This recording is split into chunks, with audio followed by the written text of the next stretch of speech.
کوئٹہ سمیت ملک کے مختلف شہروں میں 2014 سے ہر سال کی طرح آج بھی پشتون کلچر ڈے منایا جا رہا ہے۔ کوئٹہ شہر میں مختلف مقامات پر تقریب منعقد کی جس میں گلوکار، موسیقار اور شعراء نے بھی شرکت کی۔ نوجوانوں کا کہنا تھا کہ ثقافت کو نہ منانے والی اقوام اپنی پہچان اور ویلیوز کو اگلی نسلوں تک پہنچانے میں ناکام رہتی ہیں، اسی لیے ثقافتی دن منانا اتنا ہی اہم ہے جتنا کہ تہذیبی اقدار پر عمل کرنا۔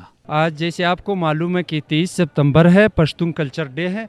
آپ لوگوں نے دیکھا ہوگا بہت سے لوگ پشتون کلچر ڈے منا رہا ہے۔ اس میں ہمارے ساتھ بلوچ بھائی ہے، سندھی بھائی ہے، سب جوش و خروش سے منظم طریقے سے اس کو کلچر ڈے کو منایا جا رہا ہے۔ پشتون کلچر ڈے صرف آج کی نہیں ہے، صرف 30 تاریخ، مطلب یہ نہیں کہ صرف 23 تاریخ کو منا ہے، وہ نہ یہ ہے کہ ہر روز منا ہے۔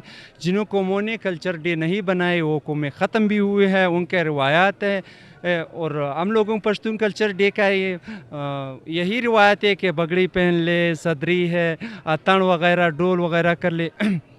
اور پشتون کلچر ڈے جو ہے یہ ایک ہسٹری ہے، اس کی بہت بڑا ہسٹری ہے۔ آج پشتون کلچر ڈے ہے، ہمارے پشتونوں کا ایک کلچر ہے، پگڑی، لباس اور پشتونوں کا کلچر جو ہمارے آبا و اجداد کی طرف سے آ رہا ہے۔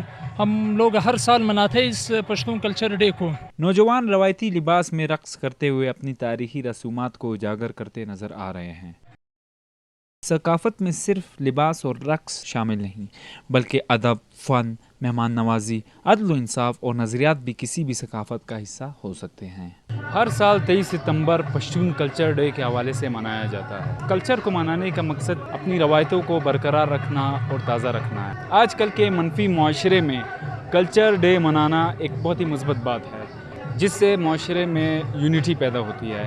ہم نے آج بھی یہاں پہ دیکھا کہ صرف پشتون کلچر ڈے نہیں منا رہے، بلکہ بلوچ، سندھی اور دیگر اقوام کے لوگ بھی پشتون کلچر ڈے مل جل کے منا رہے ہیں۔ محمد ابرار، وش نیوز، کوئٹہ۔